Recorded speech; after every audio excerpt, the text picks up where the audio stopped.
এখন সিজনাল জ্বরে অনেকেই ভুগছো আর মুখে একেবারেই কোনো স্বাদ নেই। আমার এই রেসিপি দেখে বড়ি পোস্ত বানিয়ে দেখো, আশা করি মুখের স্বাদও ফিরবে আর খেতে অপূর্ব লাগবে। যখন মাছ মাংস ডিম একেবারেই একঘেয়ে লাগে তখন এই রেসিপিটা আমি মাঝে মাঝেই বানিয়ে থাকি। খুবই কম সময়ে হয়ে যায় আর এত সহজ যে যারা রান্না জানে না তারাও ইজিলি এই রেসিপিটা বানিয়ে নিতে পারবে। তো চলো ঝটপট রেসিপিটা শেয়ার করি।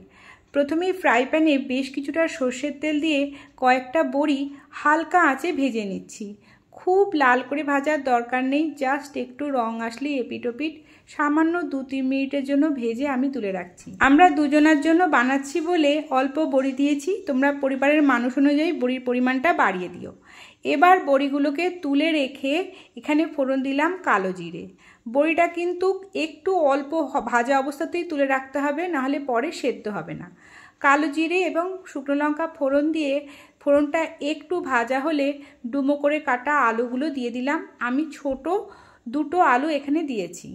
এবার এটাকে সামান্য 1-2 মিনিটের মতো ভেজে একটা বড় পেঁয়াজ কুচি এখানে অ্যাড করে দিচ্ছি।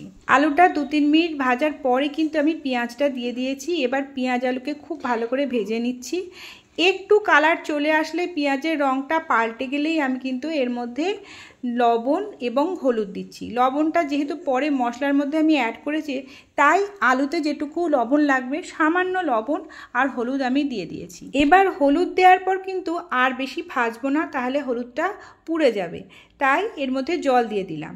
একটু বেশি করে জল দিচ্ছি, যেহেতু আলুগুলো সেদ্ধ হতে বেশ কিছুটা সময় নেয় তাই একটু বেশি করে জল দিয়ে এটাকে ঢেকে রাখছি। অন্যদিকে একটা মশলার পেস্ট বানিয়ে নেব। যেহেতু পোস্ত বানাচ্ছি সেহেতু পোস্ত দিলাম উঁচু 3 চামচ আর হাফ চামচ দিলাম সর্ষে। তোমরা সাদা সর্ষেটাও ব্যবহার করতে পারো, আমার সাদা সর্ষে থেকে কালো সর্ষের ঝাঁঝটা ভালো লাগে বলে জাস্ট একটু ঝাঁঝ আনার জন্য আমি এই হাফ চামচ সর্ষেটা ব্যবহার করেছি। তোমরা চাইলে নাও দিতে পারো, তবে দিলে কিন্তু বেশ সুন্দর টেস্ট হয়। দিলাম পরিমাণ মতন লবণ, হাফ চামচ মতন চিনি, হাফ টমেটো কুচি, হাফ চামচ আদা বাটা আর হাফ চামচ মতো লাল লঙ্কার গুঁড়ো। এবার জল দিয়ে একদম স্মুথ পেস্ট আমি বানিয়ে নিচ্ছি। অন্যদিকে দেখো আলুটা হাফ সেদ্ধ হলে বড়িগুলোকে দিয়ে আবার ঢেকে হাই ফ্লেমে 10 মিনিট মতো আমি রেখে দিয়েছি এবং তাতে আলু বড়ি দুটোই কিন্তু খুব ভালোভাবে সেদ্ধ হয়ে গেছে। আলুটা হাফ সেদ্ধ করার পরই বড়িটা অ্যাড করো, নাহলে আলু সেদ্ধ হতে হতে বড়িগুলো ভেঙে যাবে। এবার দেখো আলু আর বড়ি খুব ভালো মতন সেদ্ধ হয়ে গেছে, বড়িগুলো ফুলেও উঠেছে। এই সময় আমি পোস্তর পেস্টটাকে অ্যাড করে দিচ্ছি আর ওই বাটি ধোয়া জলও কিছুটা এর মধ্যে দিয়ে দিচ্ছি। এবার হাই ফ্লেমে আমি এটাকে কিছুটা ফুটিয়ে নেব। ব্যাস, রান্না আমাদের কিন্তু একেবারেই প্রায় রেডি। একটু গা মাখা মাখা গ্রেভি হলে কাঁচা লঙ্কা আর বেশ কিছুটা সর্ষের তেল ছড়িয়ে একটু হাই ফ্লেমে ফুটিয়ে আমি এটাকে নামিয়ে দিচ্ছি। ব্যাস, রেডি হয়ে গেল আমাদের বড়ি পোস্ত।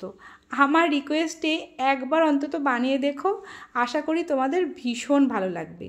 খেতে এত অপূর্ব হয় যে সত্যি এই রেসিপিটা হলে মাছ মাংস লাগেই না, শুধু এই একটা পদ দিয়েই সম্পূর্ণ ভাত খাওয়া হয়ে যায় এমন একটি রেসিপি।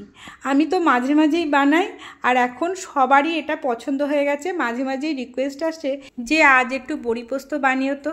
আর তোমরা যদি এর মধ্যে অল্প 1 কোয়া রসুনও অ্যাড করতে চাও তাও অ্যাড করতে পারো। আর যারা পেঁয়াজ রসুনটা খাওয়াই না তারা পেঁয়াজ রসুনটা বাদ দিয়েও এটাকে বানিয়ে নিতে পারো, তাতেও কিন্তু টেস্ট বেশ ভালো হয়। তো রেডি হয়ে গেল আমার বড়ি পোস্ত। গরম গরম ভাতের সাথে খেয়েছি, আমার তো অপূর্ব লেগেছে। তোমরাও আমার এই রেসিপি থেকে অবশ্যই বানিও, আর বাড়িতে বানালে কেমন হলো কমেন্টে অবশ্যই আমাকে লিখে জানিও। তোমাদের ফিডব্যাক পেলে আমারও ভীষণ ভালো লাগে। ভালো লাগলে সবার সাথে শেয়ার করো। আজকের মতো আসি, সকলে ভালো থেকো, টাটা।